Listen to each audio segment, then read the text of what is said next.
Hey everybody, so what we're going to be going over is mobility training. What mobility training is being able to move freely and easily. Okay, a lot of people get confused from flexibility and mobility. However, flexibility is an element of mobility. Mobility training ensures that your joints move as efficient as possible like they were made to do. Okay, so there's 3 S's to mobility training.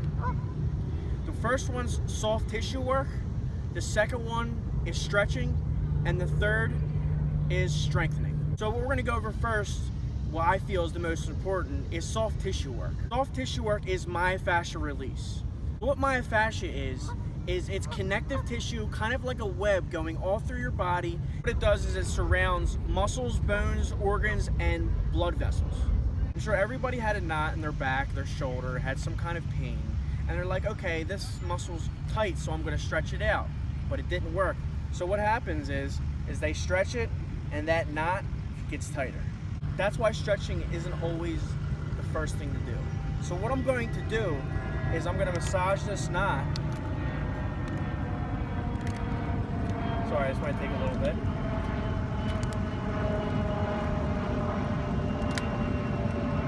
Massage, and then there you have it. The knot's gone, then you stretch. An example of myofascial release, what you could use is, you could use a foam roller, you could put a ball in that knot, but my favorite thing to use is PVC pipe. And the reason I like this is because the foam rolling stopped working for me. So just that, simple. Want to get the shoulder. So the next thing we're going to go over is stretching.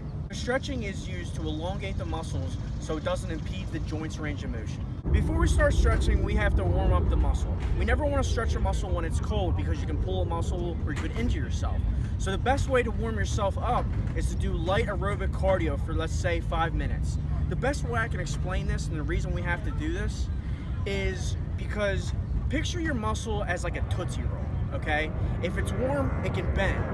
But if you put it in the freezer and it's cold and you try to bend it, it breaks. All right, I might look a little crazy right now, but what we're gonna be going over is PNF stretching. What is PNF stretching? It's proprioceptor neuromuscular facilitation. And what this is it increases your range of motion within seconds. So what we're gonna do here is Pete is gonna push my leg for 10 seconds. 1, 2, 3. And then for 6 seconds, I'm going to push him with 30% of my power. 1, 2, 3, 4. And then he's going to push for 30 seconds. You see that difference? You want to have a balance between strengthening and stretching. So the last thing we're going to go over for mobility training is strength. Why is strength important for mobility training? Well, we want to strengthen the little muscles around the joints so we have stability. For example, we want to strengthen our quads so we can stabilize our knees. Another example would be strengthen our abs to stabilize our back. So like I said before, we have to have a balance between strength and stretching so we have stability in our joints. So mobility has to do with range of motion. So why range of motion and mobility is so important, especially for muscle building. A lot of people overlook this. We want to make sure all of our joints are stable, because if one joint is unstable, it's going to mess around with all the other joints. Our body functions as a system, and it works together. So if one's screwed up, they're all screwed up. So that's it for today on mobility training. Please like or subscribe at the bottom, or comment on stuff you want me to do in the future. Thank you.